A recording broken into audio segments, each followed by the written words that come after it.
और एक नई चीजें हमारी नस्ल में अब चल पड़ी है। इज्जतदार तवाइफों को बुलाकर बड़े बड़े मुशायरे करते हैं, लाख, 5 लाख, 4 लाख, 6 लाख रुपए खर्च करते हैं। हमारे सीमांचल में कितने घर ऐसे हैं जिनके पास खाने के लिए उनके पास राशन नहीं होता है।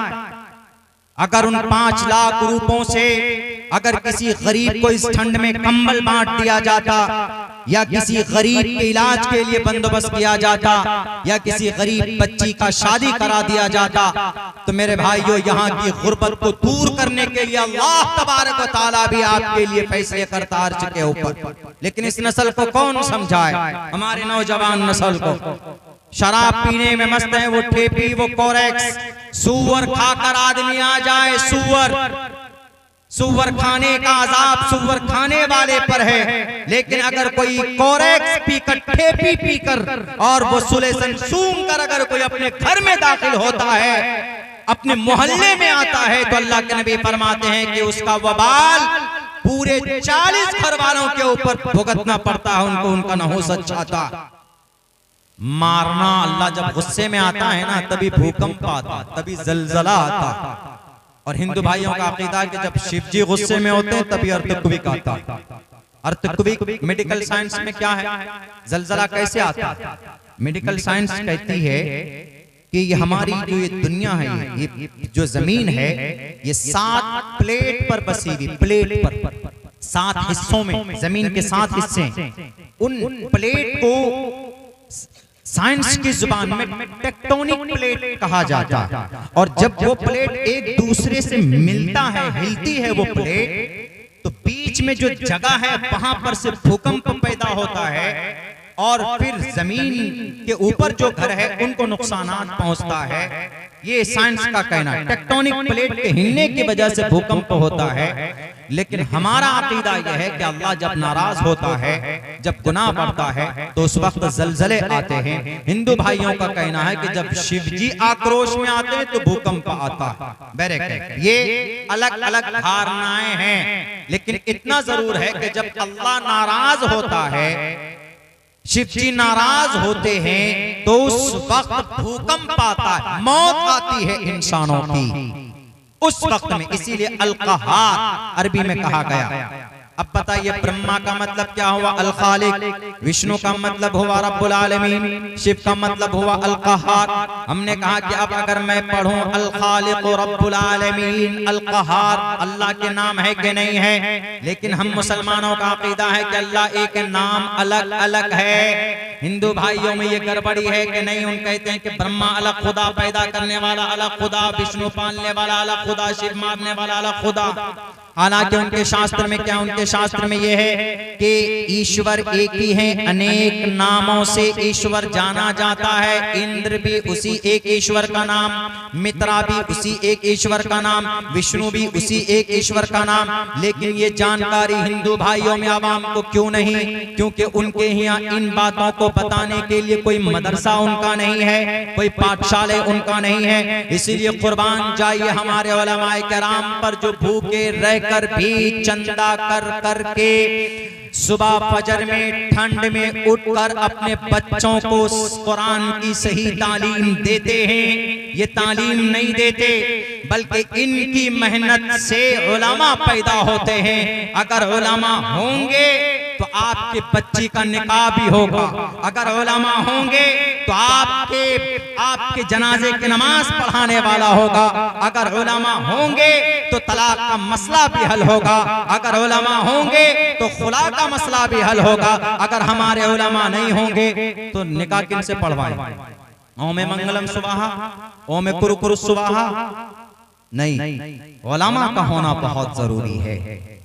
इसीलिए इन मदरसों का, इन मकातिब का होना दैट इज वेरी इंपॉर्टेंट, बहुत जरूरी।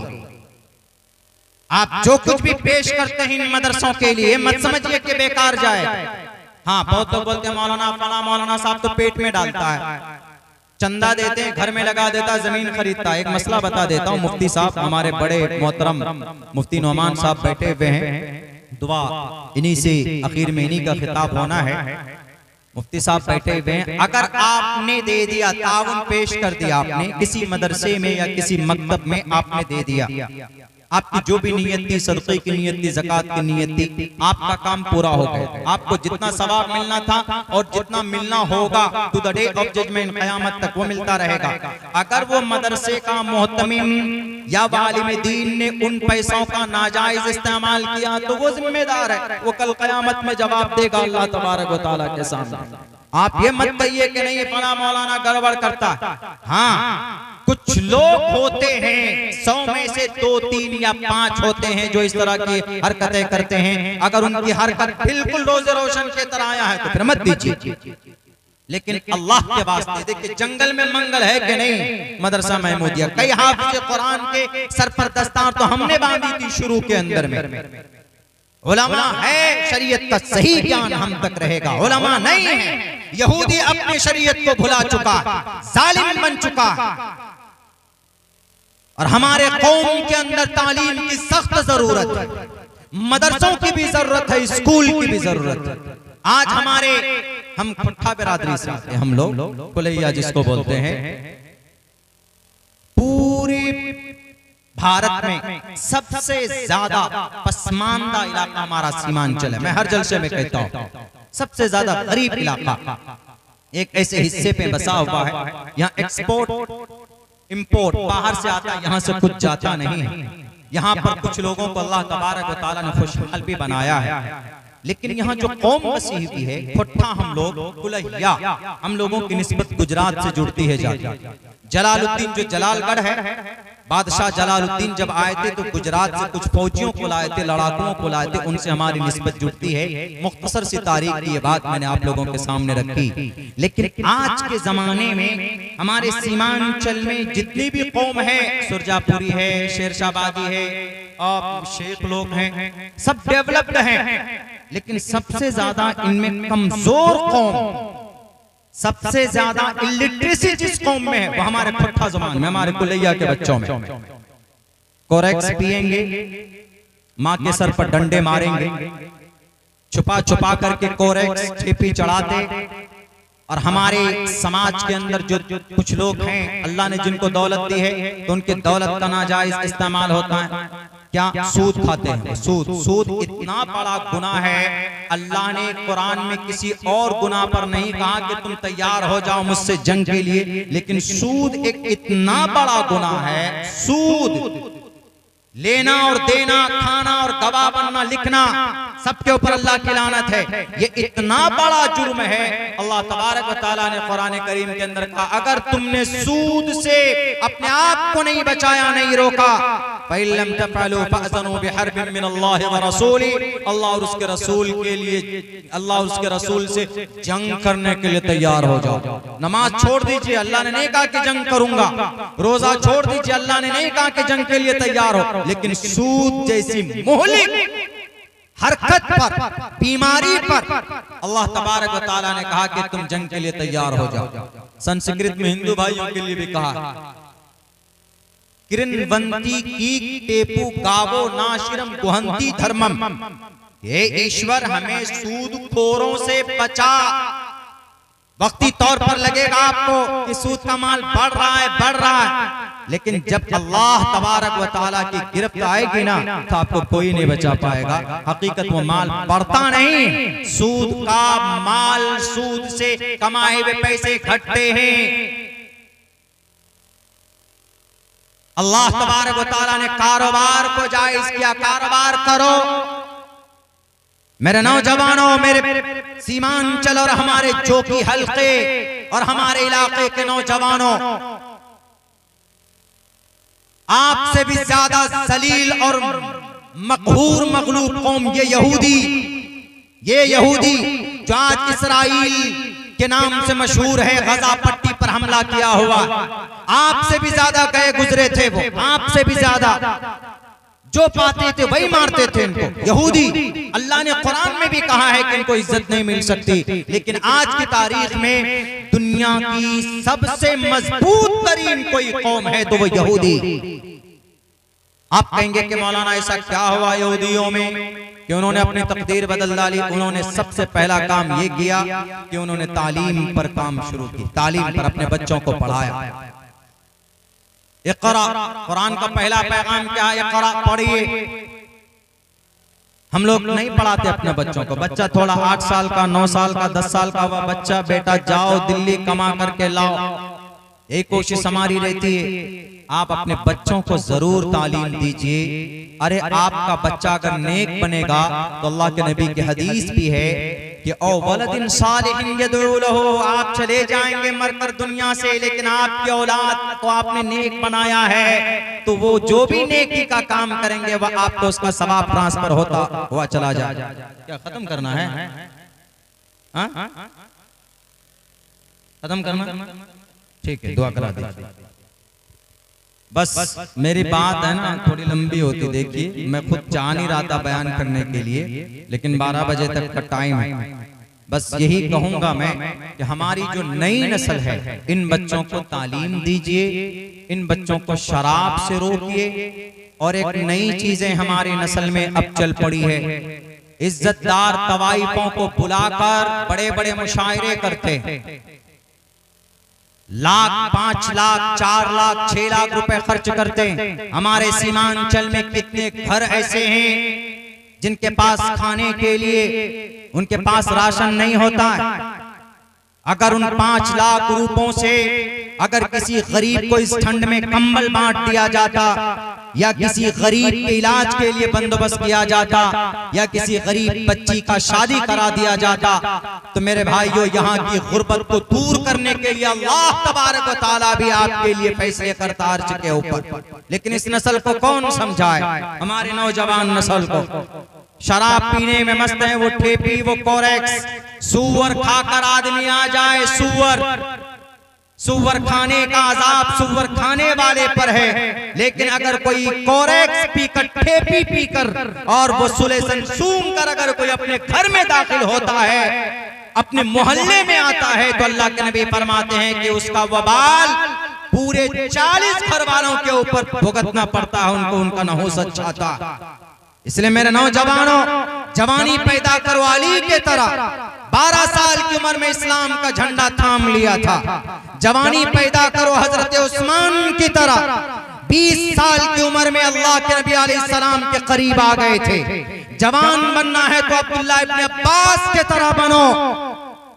सोशल मीडिया से नहीं होगा कि 30,000 40,000 रुपए का मोबाइल ले लिया और बेहतरीन सेल्फी। गरीबों के लिए अपने इलाके के अंदर इनकलाब पैदा करने के लिए काम कीजिए। इनका हिस्सा मत बनिए जो शरीयत का नंगा नाच नाचते। अभी 2 मुशायरा हुआ, शरीयत के नजर में नाजायज और हराम। मैं हजारों के मजमे में कहूंगा, अगर आप जलसा करा लेते या फिर आप मनकबती नातिया मुशायरा कराते तो अल्लाह के नबी की तारीफ होती। आपने इज्जतदार तवाइफों को बुलाकर, और बड़ा मजमा था, वाह वाह वाह वाह क्या कह दिया। ये सब बातें हो रही थी, न कुरान की तिलावत, न नबी की शान में कोई बात कही गई। ये इस कौम की जहालत है, ये इस कौम की सोच है। इसीलिए अगर इनकलाब पैदा करना है, सीमांचल को तरक्की की तरफ ले जाना है, तो अपने बच्चों को तालीम देना होगा, भूखे रहकर अपने बच्चों को पढ़ाना होगा। मेरे भाइयों, मैं तफसील से बात करना चाहता था लेकिन मौका भी नहीं है, टाइम फिक्स्ड है। हजरत मुफ्ती साहब बैठे हुए हैं, बस आधी अधूरी बात कर कर मैं जा रहा हूं। बस एक पैगाम मेरा याद रखिए, भले ही भूखा रहिए लेकिन अपने बच्चों को जरूर तालीम दीजिए। दूसरे नंबर पर कुछ कारोबार कीजिए, छोटा मोटा ही सही कारोबार, छोटे से काम शुरू कीजिए, अल्लाह बड़ा करेगा। 5 लाख 10 लाख जरूरी नहीं है। 5 रुपए जब दूध बेचने वाला सीएम बन सकता है, चाय बेचने वाला पीएम बन सकता है, अखबार बेचने वाला मिसाइल मैन बन सकता है, कोल्ड ड्रिंक बेचने वाला अंबानी बन सकता है।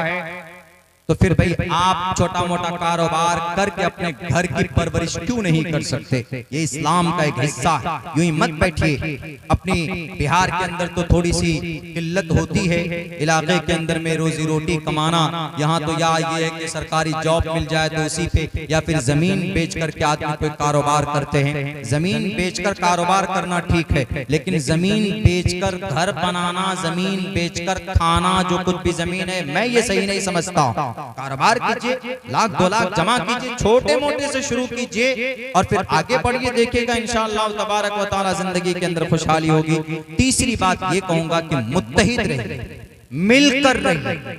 ये नहीं पुलिंग डाउन, ऐसा नहीं है फला गांव वाला ऐसा है या फला साहब ऐसा है, इसको पीछे करो, इसकी बुराई उसके सामने, उसकी चाय की दुकान में उसकी बुराई, उसकी चाय की दुकान में उसकी बुराई। नहीं, खत्म कीजिए चीजें। ला यदखुलुल जन्नत क़त्तात, चुगलखोर कभी भी जन्नत में नहीं जाएगा। ये सारी चीजें जब भी आएंगी जब हमारे बच्चों के अंदर एजुकेशन, जब क्वालिटी आएगी।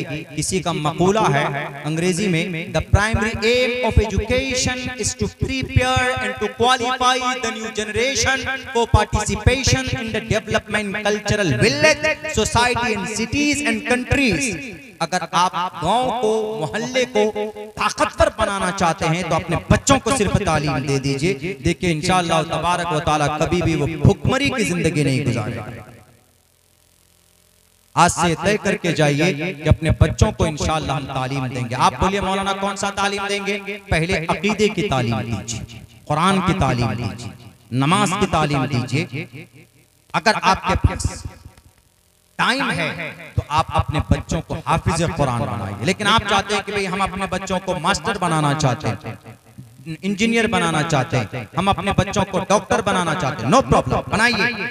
मेरी तकरीर है डॉक्टरों के ऊपर, मेरी तकरीर है साइंटिस्टों के ऊपर। दुनिया के बड़े बड़े डॉक्टर कुरान पढ़कर निकले।